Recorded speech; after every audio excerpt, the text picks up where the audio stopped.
round two. We have Bethany, Wade, and Trevor. What is up, everybody? Hello. Hey. What's going on? Good Hey, it is so great to have you back. Has it been a pandemic ago, or like almost? Almost. Which one? Hey, and you guys are in Canada, right? Yeah. Yes. So how is it over there? Like as far as like the music thing, because like as far as like as cancellations, I see what like Unleash the Archers is doing over there, and they've constantly had to cancel like every single tour. It feels like how so. Since our awesome fans know you guys so well from our last interview, I kind of want to dive in a little bit more. But tell me how that affected you guys, like in spiritually, mentally, and did it change your songwriting at all? Because for a lot of people, it locked us inside. It almost like it was like it pretty much no band had bands did not have any excuses. You're home, you're writing music like how did the pandemic and not doing the shows affect all of you guys? Maybe we'll start with Wade. Yeah, I mean, we kind of talked about it last time because we have essentially always been a pandemic band, which is not really a label that any of us wanted. But obviously it's a bummer that we can't go out and do shows. In certain ways for us as a very new band, that can be kind of a blessing because we do have the excuse that we can just kind of sit and write new material, which is what we took the opportunity to do. So, I mean, obviously it's a bummer for like all of us as music fans. Like I've had several concert tickets that have just been postponed and then like canceled. So which is frustrating, but it is what it is. We thought we were kind of turning a corner and then it turned another corner. I mean, I can't really speak to it anymore. Everyone is going through the same thing as we are, really. So yeah, totally. Hold on, before I hear from Trevor and Bethany, is that a Gengar pillow back there? I have. Oh, yes, it is. You bet. Wow. I won this guy before. The three of us and another mutual friend, we all went to Japan a couple of years ago, which seems like a lifetime ago. And I won this bad boy from a claw game machine there, and he guards my secrets and my dreams ever since. I mean, the best part was he won it for literally 2 yen, which is about $2 or 200 yen, which is about $2, and those things cost like $40. And so we got it for like $2. That's awesome. Trevor and Bethany, tell me a little bit about how the pandemic kind of like how it affected you guys. I mean, you guys said that you guys always do a lot of stuff from home, but did it change anything? Like maybe influences or anything? It made it maybe like difficult for us to do like certain like content, like obviously like our video content. When it all started, it was quite strict here in Canada. Like I think a lot more so than the States, and so. It didn't really affect us in terms of writing. Like luckily we were really able to just focus on making more material and kind of building like our online presence. I don't think it necessarily influenced our writing. At least I don't personally feel like it influenced my writing. Other than like one specific song that we wrote called Change of Tides, which is about feeling stuck. And to me, it's more about feeling stuck, like waiting for like our big break or like, for things to just go the way we kind of hope they will. But it could also be like how we all just kind of feel stuck right now. And like, we're not alone in that. So it's applicable to this situation. Yeah, I think definitely the biggest effect would have been creating content for the music we created. Like getting together to do videos, getting people together to produce all that kind of stuff. Right. That was probably the biggest effect for us. Yeah. But you know what? I watched a lot of you guys' content, and it looks like you guys are having so much fun when you guys like record these videos. And you know what? I feel like when you record a good video, you have to like not take yourself so seriously all the time. You got to like loosen up. Yeah. Like, and I feel like you could really tell when you see a great video when you're like they're literally in their music. Totally. I remember I recorded a music video with my band, and like I had to force like my drummer to play a part. He's like, "No, I don't want to." I'm like, "Would you just say the line?" In all of our videos, like before the actual footage that we use starts, like we're literally goofing off until until the camera guy like yells at us like, "I'm going, stop!" Like you need to stop. So You know, one of the things I didn't ask you before, but how do you guys decide before you decide to release any content? Is there like somebody you trust to listen to? Is it just in between you three? Do you have like outside listeners before you post it? Because I know with a lot of people, like you see those memes where like the person's constantly editing that one song a million times, but nobody, you know, like how do you guys prepare to release music? Like what are the processes? I think like I'm a big believer in like the too many cooks in a kitchen make a bad product kind of point of view. And I think in the very beginning when we wrote like our first songs, Trevor and I very much went to like forums, local musicians, like anybody, and be like, hey, what do you think of this? And we got so much mixed feedback that we just got confused, and we feel like our product, like our songs ended up not the better for it. And I think going in, especially like this last album, we were like, we're just going to write what we want to write. And if the three of us think it's awesome, we literally do not care if no one else thinks it's awesome, because like we're so proud of it. Yeah. And then when we were like done, then we started showing it to like our friends and our family and things like that. The only other person I think we even like considered opinion was like our videographer, who's also kind of like our manager and like kind of like our fourth band member. We would bring him in on the process because he's also kind of a bit of a musician. But other than that, we're like, no, do we think it sounds awesome? Do we love what we create? Yes, that's it. Like, we don't need other people's input on it. And as far as production, we would do the same thing there. Once I'm done mixing, I would just send it to all of us to listen and make notes. And then the only thing I would do is compare it to some of our favorite mixes in the industry and just see, does this hold up? Like, does it sound as good? How's the low end? How's the high end? All those things. And if we all liked it and it matched those, then that's good. Signed, sealed, and send it off. Yeah. Right? No, that's I agree. I 100% agree, and that's super smart because like you said, an opinion can really change, especially when you're starting out. You know what I mean? And when people try to ask me like my opinion, I really don't want to do it because when I've gotten advice, it's changed my influence before. And at the end of the day, kind of like what you were saying, it just didn't feel right. Like you felt like the songs were great and everything, but like the mixed reviews were like confuses, and like, yeah, definitely. Yeah. So no, I totally feel you on that. And I feel like a lot of bands go through that, and a lot of people think of it as like, oh, you're either, you're trying to sound mainstream or you're trying to fit in with a certain group, of shows or festivals. But you know what, at the end of the day, you're the one working hard on it. You're the one on stage that's going to be playing it. It's your music that people are going to be hearing, and you got to be happy with the product. Cause it's the difference between like seeing a musician on stage, not having a good time and having a good time. Is it your job to play music or do you love playing music? Absolutely. 100%. It's funny. I don't know if you saw my post on Facebook yesterday, but I did a post about Nickelback. I didn't see it. No. Everybody's guilty pleasure. I was kind of mad because it was like a post about like people just need to accept that like they got successful or whatever, and like it got so much traction, and I was like, man, imagine if I put like world hunger, it would have got like 2 likes.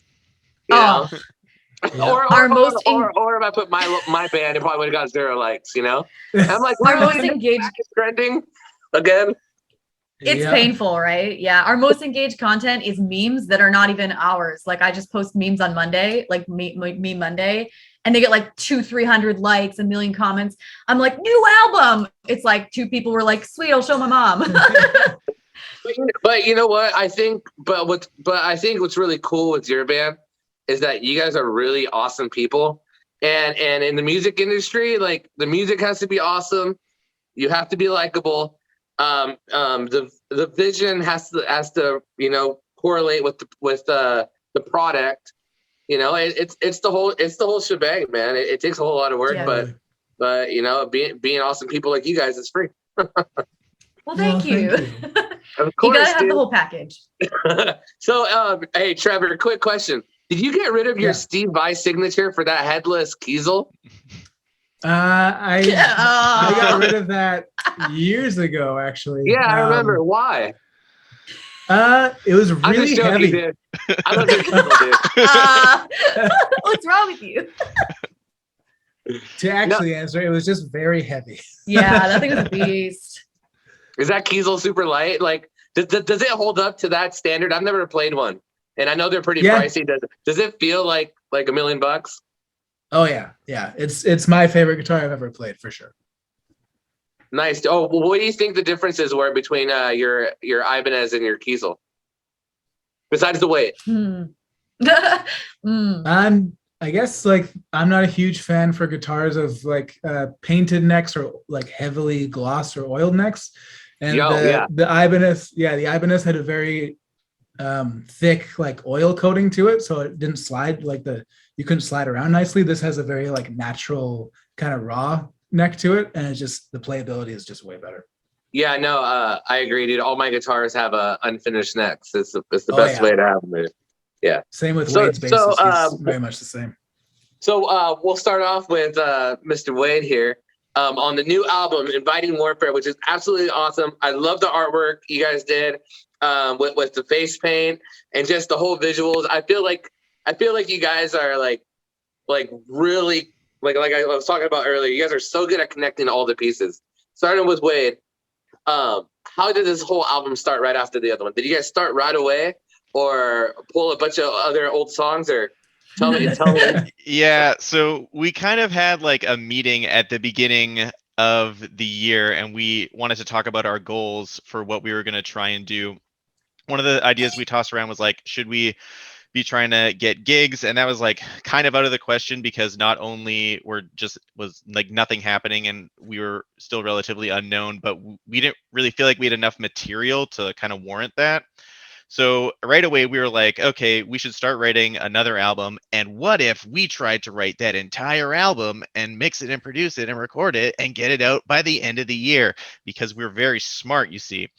And so that was like a huge struggle. But when we were kind of like, the way all the concepts kind of came together was Beth was working on some like basic lyrics for certain songs, and then we were kind of throwing around ideas of what to call the album. And when we figured out that we wanted to do something with warfare, and then we came up with Inviting Warfare, and then we found the scene. We had already like found a location that we knew we had wanted to shoot in, and then someone pitched the idea of like, wouldn't it be cool if we were wearing like war paint essentially? And then that evolved into the makeup idea for it, and then everything just like it wasn't, I felt like everything pretty much fell into place. It didn't seem particularly like we had to struggle very hard to put all the pieces together. It was very natural.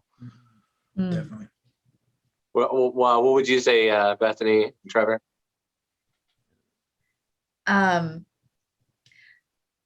I think as far as like starting the album, Bloom came out end of October last year, and then we took about a month and a bit to kind of promote it and just build a lot of content for that, kind of batched it all up front so we could kind of let it run its course. And we pretty much started right away. Yeah, January. Right after that. Yeah. I think like what I love about how the album came together, like if I want to talk about like just conceptually like the album, like we did not kind of like expand on what Wade said. Like we did not set out to write an album that was kind of like cohesive and conceptual, like because Bloom really wasn't. Bloom was like, as we kind of talked about, it's kind of like a collection of songs, whereas Inviting Warfare feels more like an album. Like there's themes throughout that kind of weave in, and like we didn't plan it that way, but like as Wade said, it definitely fell into place that way. And so when we ended up like doing the art and doing like the makeup and naming it, it all just really made sense. And then the way we kind of laid out every song is very specific to kind of lead you through like a message, or through the album as the message of each song. And I just love how it fell together, because it just did come together almost conceptually, but it wasn't even planned. And I think that's what makes it so special, at least to me. And I think you can tell, or at least for us, the biggest difference for us is you can just tell the confidence level this time versus the last time. Last time was first time, you're nervous, like, is it going to be what we want it to be? And then like we did Bloom, we're like, this is awesome. Like Wade said earlier, like we didn't think we could do better than that. But then like, you're like, well, we did it once, now we can just do it again. And we just did it. Kind of just give ourselves permission to just write what we wanted to write. Yeah, totally. No, that's so sick. And it's really true, I felt with this album that you really had a different attitude. It's almost like your attitude era, and I 100% agree. I really felt like this whole album, all the songs really complemented each other. The thing that stood out to me on this album was how many catchy choruses you guys had on like all these, like on every song. And the thing is, it's like, all right, I heard one song and I was like, they're doing it again. Oh, it's different. Oh, but it's really catchy. And I, sometimes you could do catchy, but then you maybe have like some poor lyrics that might throw it off. But I was actually singing with your song and I was like, this is really catchy, And I loved how you guys incorporated a lot of like the crowd chants and a lot of the songs. It makes it a lot bigger. And when you're especially when you're trying to top your first album, it's definitely a mind game. You want to be loose, you want to be free, and have it a really organic. When you guys laid down all the vocals, like where's that influence come from? Is it because I know a lot of musicians go, I go through my day and I hear like a certain word and then I just write it down, and I think of this, or you're just feeling a certain way and write it down and get everybody together. Like where's that influence behind the lyrics, especially to write it's weird. I wish there was like instead of catchy, more, I would say captivating, to write captivating lyrics. What's good enough for you guys when you guys like start writing lyrics and stuff? I usually handle the lyrics, and for me, I have probably a different process than like maybe a lot of like vocalists. I think a lot of people maybe start with like a melody and lyrics and then they like turn that into a song. I wait till the song is like done. Like we've written the guitars, we've written the melody, like because Trevor and I will write the melody together, and then I will just listen, and I kind of just get in the mindset of like, what does this song need to be about? Like, what does this song feel like it needs to be about? That, and I also do kind of write down ideas, like you said, like for example, our song For the Fight. I was just like doing chores and all of a sudden the whole chorus just hit me and I was like, oh, this is good. And I wrote it down months ago before we even started the album. And then when we wrote that song, I was like, yep, that needs to do that. So I wrote the chorus, I had the chorus, it was ready. And then I like workshopped the verses into that. But I'd say 90% of the time, my inspiration just comes from the music. I'm like, what does this song need? And what's the message that I also want to share? And like wherever they meet in the middle, I just roll with that. That's awesome. I love it. So Trevor and Wade, like, how do you guys like structure a song? Like I mean, not structure a song, but do you ever write the songs and like think of like Bethany in the back of your head and being like, all right, like, yeah, do you? Like I got to write this section for her. I want this to really have a really elevated section. Like when you write a song structurally, like what goes through your mind when you're writing a song for the band? Well, usually when I start writing a song, one of the secrets that I've found for me that works really well is not starting with just like a completely open slate and being like, do whatever you want. Like I actually kind of stole this tip from Tom Morello. He suggested it because I find you can be more creative if you put restraints on yourself. So I'll actually just take a song that I love and I'll analyze the whole structure of it. And I'll just take that structure and be like, okay, I just need to fill in my own parts, because obviously it's going to be a completely different song in the end because I'm not writing the same riffs or anything. And then usually, the structure changes a little bit along the way once you have your parts. Like, oh, it'd be cool if we did a double chorus there instead or whatever. But that's generally how I start our songs. I start with that. I fill in the parts with the guitar. I'll have ideas of maybe some stuff for Beth, but that doesn't really come until Beth and I work together on melody. And then I'll do the drums and the guitars. I'll send it to Wade and just say like, go for it. Like do whatever you want. Maybe I'll have a few ideas like, hey, this part might be cool with like a little bass fill or that. And then Beth and I just go on the lyrics together. So usually it starts with a very basic structure, not really thinking final production until the structure, the bare bones like demo that's like full of my mistakes and all that stuff. Everything. Then we can start then I start looking at it from take off the writer hat, put on the producer hat, and be like, what does this song need vocally? What does it need? Does it need strings? Does it need synths? Yeah. Does it need just guitar and bass and drums? Like that kind of thing. I think at the risk of sounding like too artsy, like we do kind of let our songs write themselves. We kind of go like what works here, what works there. Mm-hmm. And we sort of just let them organically become what they become. I really like Wade's bass writing process. I'll let him talk about it more, but he does like kind of a unique way of writing for us where like he will almost consider what I'm doing more than considering what's going on in the song. If you want to expand on that, Wade. Yeah, I mean, as a bass player, I feel like, or at least for the way I like to write, I feel like I'm pretty lucky to be working with Trevor and Bethany on it, because a lot of times I'll get, it won't just be like, write a bass line for us. It will be, or like Trevor won't often come with like just a riff. He'll be like, I came with this riff. It's this part of this song. Here's the pre-chorus. Here's the chorus. Here's the drum beat. Here's like the melody line written out too.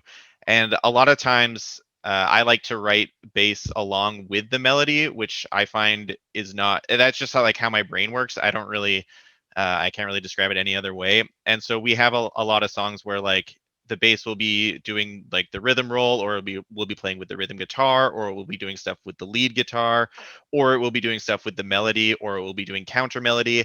And I just have a lot of freedom to do that because I'll get a semi-built song already. So kind of in the same vein that Trevor spoke of writing with restraints on, which is definitely how I prefer to approach it. So yeah, I'm very grateful that we've been able to record the way we have so far.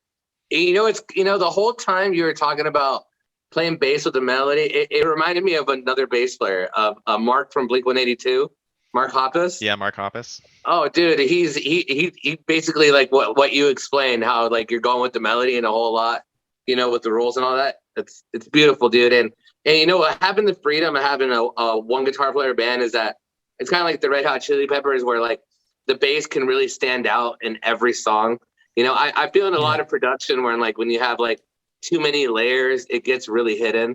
And then you get what happens to James Newsted. Do you guys remember what happened to him? Yeah. And Justice for Jason. I don't know if you know of that, but there have been people like on YouTube that have completely remastered And Justice, and it's called And Justice for Jason, where they just boosted the crap out of his bass, so you can like actually hear it on the song, it's like a tragedy because that dude is like a killer player. But yeah, I do know what you're talking about. In terms of specifically Inviting Warfare, we had put out a single before this called Whispers in the Dark, and when we were writing, like, it was a cover of a Skillet song, and when we were writing it, I was the one who like brought the main chorus idea of how it was going to be like slightly different and how I wanted it to hit.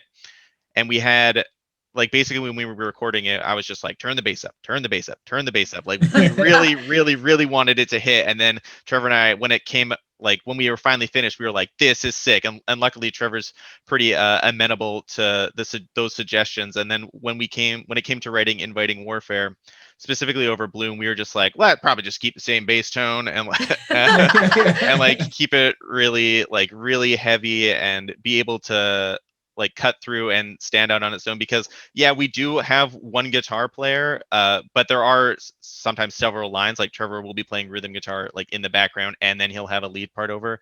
So it's just kind of working with each other on what will fit the song. And luckily for us, and the way Inviting Warfare turned out, it allowed, I think, the bass to have like a lot of weight and a lot of room.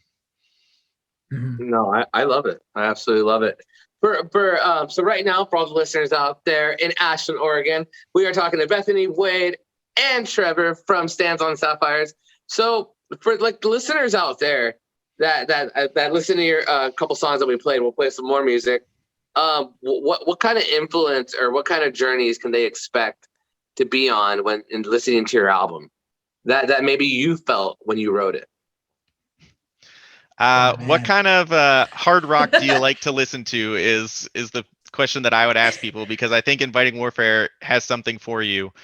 Like when we approached it, even just like the initial riffs that Trevor had sent out, there was like 3 of them, and they were all like wildly different in terms of scope. And then as we just like kept writing, a bunch of different songs came about, and they're all in like, most of them are in like the hard rock genre, but there will be like dance rock or synth rock or like a little funk rock in certain places, or just like something that's just heavy. And that wasn't really like a super conscious decision to be like, let's make something for everyone, but it was just like, this is what we want to hear, so we're going to put it on. And then it's kind of a happy coincidence that like it just appeals to a lot of different things within that genre. Yeah, absolutely. Like thematically, there's a lot to take in, but some like it's still cohesive in a way, like overall when you take the whole picture in, but there is something for everybody. So if you're like, oh, I really like the happy kind of upbeat, almost dancey rock, we've got you covered. I really like a really heavy message that's kind of like, what is this about? It could mean a few different things. We've got you covered. Like it's all there. Orchestral hard rock, we got you covered. Yeah. Everything's on there.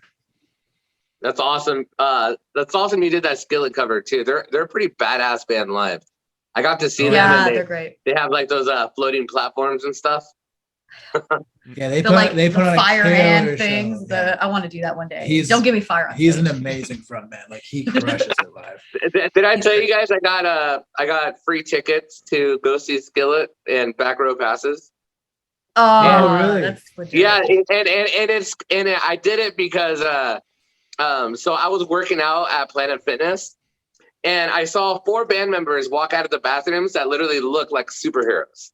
You know, people that look really fit and like too pretty to be working out at the gym. You're just like, why you don't need to be here. You're done. Like, go home. You know, and it was from Ashes the New that were on tour with them. I don't know. I don't listen to that band, but I walked up to them and I was like, "Are you guys in a band?" And they're like, "Is that noticeable?" I'm like, "Yeah, it's noticeable." I was like, who walks out of a bathroom and pauses for a second to look around? You know? Yeah. You know, and they're like, "You going to the show tonight?" And I'm like, "Oh, I didn't know there was a show." And it was like right down the street, like, "Oh, a Skillet." And I was like, "Oh yeah, you know, my girlfriend really wanted to go, and they put us on the list." Wow, awesome. Sweet. That's the best story. I love that.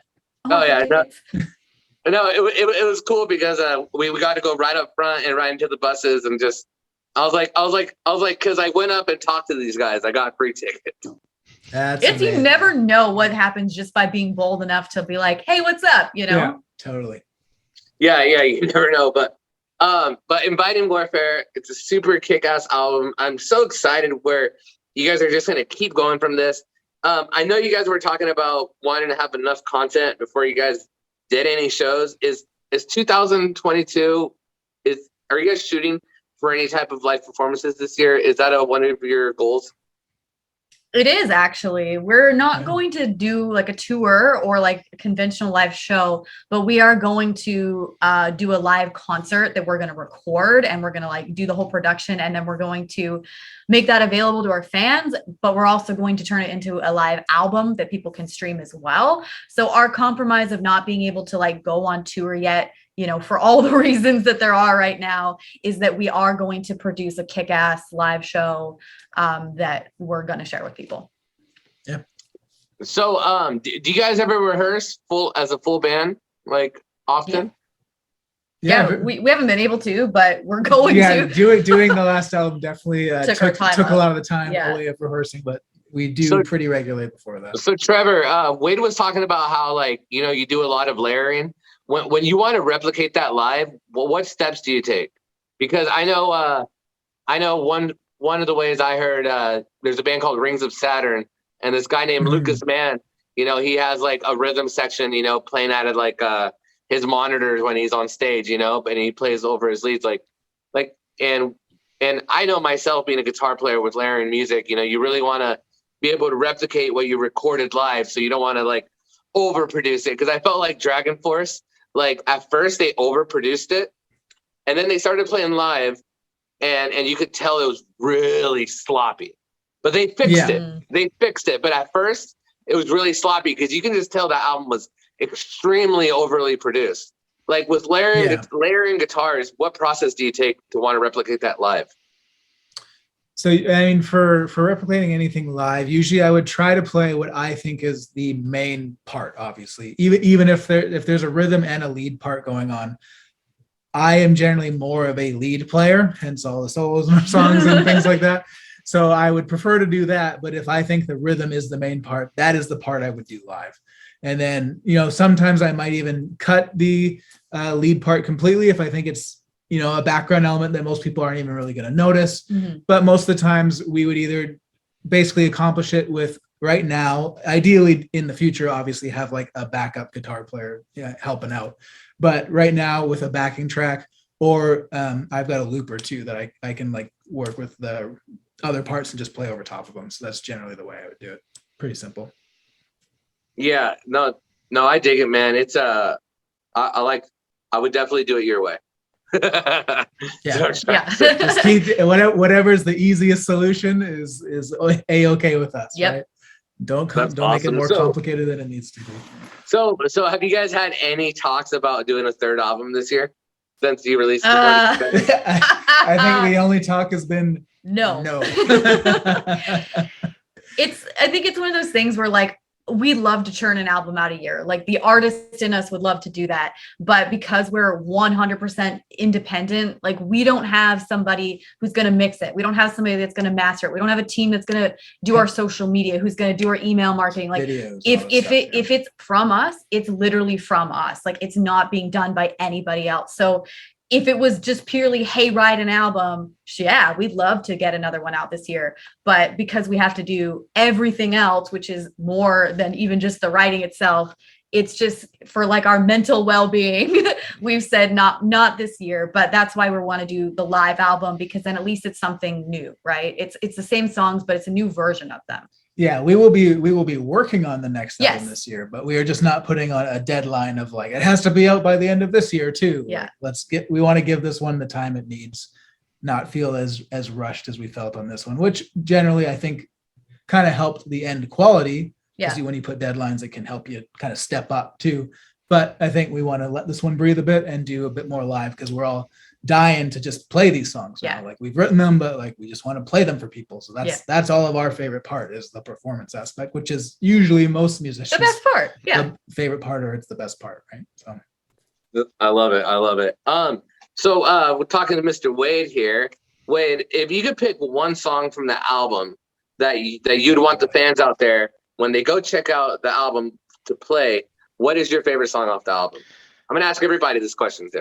I mean, those are kind of two different questions. Like, what's my favorite, and what do I want people to listen to the most? But I'll just answer with like what my favorite is, and it's the song "What I Can See." It's not a super heavy song, but I wouldn't say it's like a super light song either. I remember that was one of like the first 3 riffs that Trevor brought to the table, and I remember just the very bare bones of like that first riff, and I was like, this is gonna be my favorite song on the album, and it was. I'm a genius.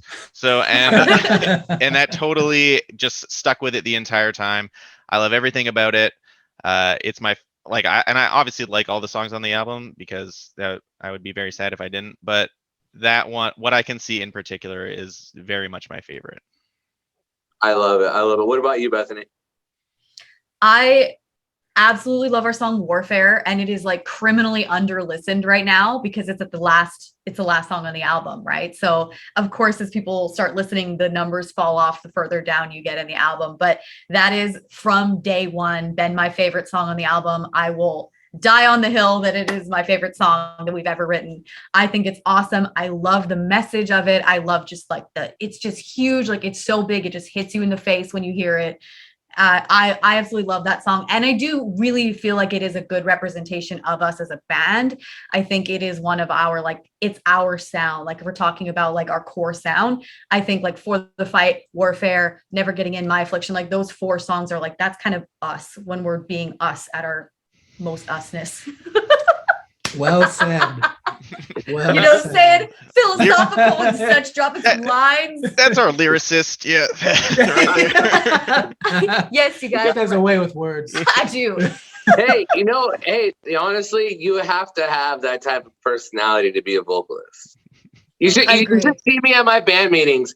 I like literally get on a podium and start preaching for a half hour.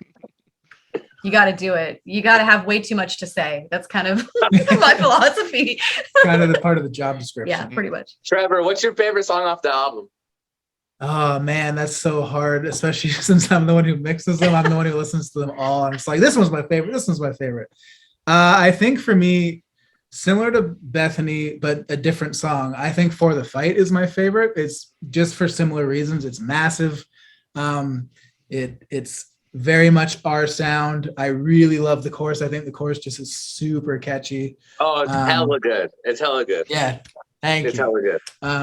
I also think that one has a special place in my heart because it's the only one right now that we have a music video for, and I love how the music video came together. So just being able to hear it with the visual, I'm just like, yeah, I think that's my favorite. It's but right it's now, it's like just by that much, you know what I mean? Like there's so many other songs that I could name. It's crushing it with the fans. Like it's a fan favorite too. So Bethany, your favorite song was Warfare. Why put it at the end of the album? Gotta end strong. There's more to it than that.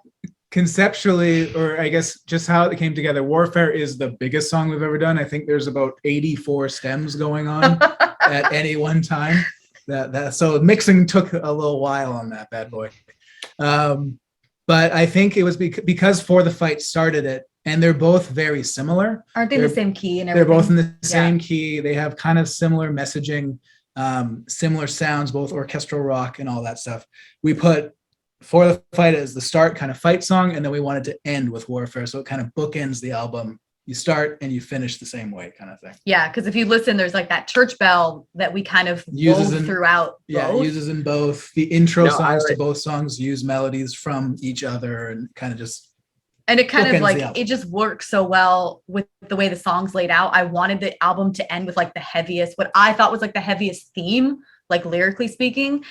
Because it kind of starts with like, we started with like our happy songs, and like we made it so that they slowly get more and more heavy and like dark. And so Warfare it had to just be the end.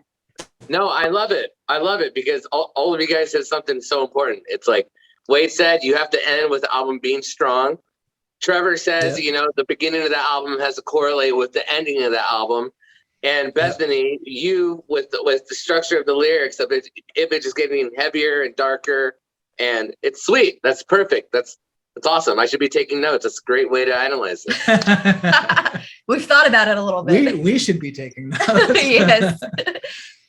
Yeah, no, and it is pretty important, kind of like where you were mentioning, Bethany, that not just when people buy an album, but even on Spotify, before they reach those last couple songs, it's so a lot of times people are like, I always see like the biggest songs between like 3 and 7, like just really big captivate, but you know what? It shows how strong of an album it is for you to have confidence to have to put it all the way there. Because I feel with a lot of albums, kind of going with yours, what you were saying, Wade, is that like a lot of albums, they'll like, instead of having to build up, they'll just kind of build up to fall off, and you're kind of scratching their head on why they put that last song in there, Yeah. That doesn't make any sense.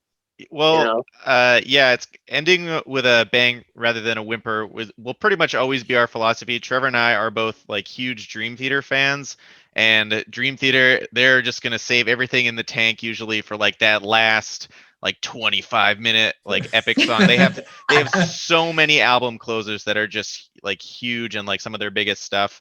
And I don't know if that's like a direct, we weren't exactly like, oh, that's right, a Dream Theater song, but like that, kind of feeling that you get when you like go through the whole album, but then like the pot of gold at the end is at the end of the rainbow, where like that big finish happens, is something that I think that we will want to continue doing throughout our work.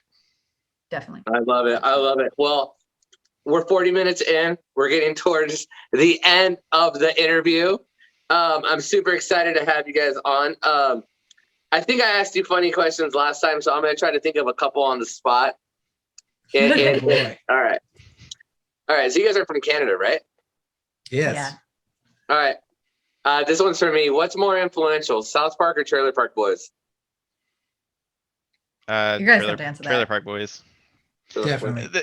That being said, that's not like super, like not everyone is into that thing. South Park, I feel, is like pretty general overall, but not. Yeah, it's over. I don't know why. Not the Canadian depictions or the depictions of Canadians that are in South Park. As you can see, my mouth is firmly attached to my head. But the that just giver, philosophy that runs pretty rampant in certain circles of Trailer Park Boys. Yeah. I love it. All right. I'm going to go around. We'll start with Trevor on this. Trevor, right now, who do you think is the best band in the world right now, in your opinion, besides Stands on Sapphires?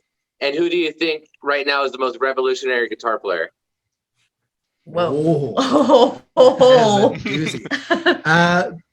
Oh man, my best band changes all the time. Right now, my favorite band is actually a Japanese band called My First Story. Yeah. I think their songs are just sick. Their technical stuff is just unreal.